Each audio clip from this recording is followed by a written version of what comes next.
Bonjour à tous. La paracha de cette semaine parle de l'histoire des explorateurs.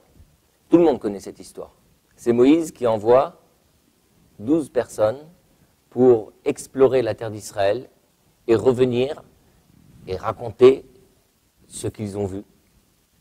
Le problème, c'est que ils ont dit que voilà, c'était pas possible de rentrer en Israël, de la conquérir. C'est une date qui est devenue fatidique dans le calendrier juif, puisque c'est le 9 Av que l'histoire est arrivée. Et depuis, le jour du 9 Av est une journée dramatique dans l'histoire, que ce soit la destruction du premier temple, la destruction du deuxième temple. Et il y a également plusieurs malheurs qui sont arrivés cette date-là. Le point sur lequel nous allons nous intéresser, c'est la question de l'envoi de ces personnes en Israël.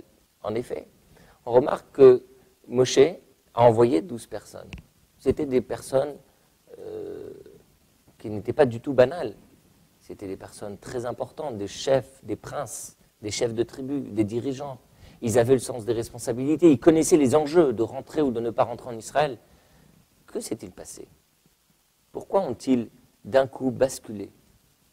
Pourquoi ont-ils dévié de leur mission ? Moshe leur a fait confiance, il leur a donné une mission à accomplir, et voilà que ces gens, très bien, ont failli à leur mission. Comment est-il possible ?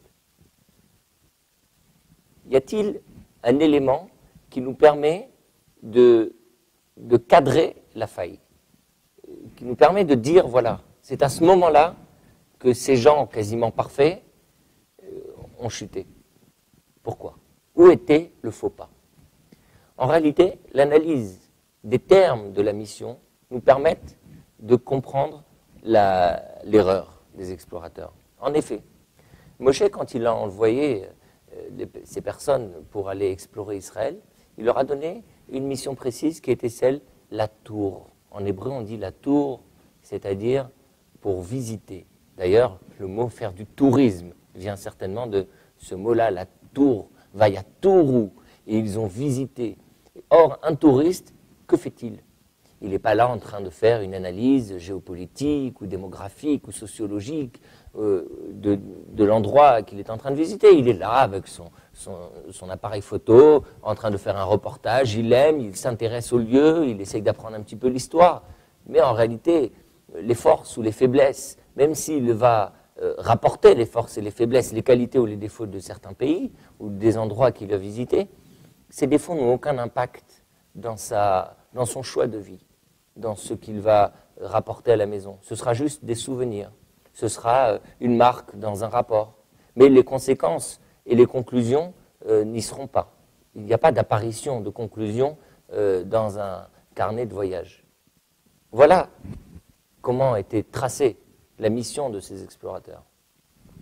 Mais, au milieu de la route, pendant qu'ils étaient en train de faire leur compte-rendu de voyage, et de dire ce qu'ils ont vu, ce qu'ils n'ont pas vu, les forces, les faiblesses du pays, étaient-ils entourés de murailles ou pas, les hommes étaient-ils armés ou pas, eh bien, les voilà en train de faire une conclusion, et de dire, si les gens, les hommes et les femmes de ce pays se comportent de telle ou telle façon, ça veut dire que on pourra oui ou non rentrer en Israël, ou on pourra oui ou non conquérir cette terre.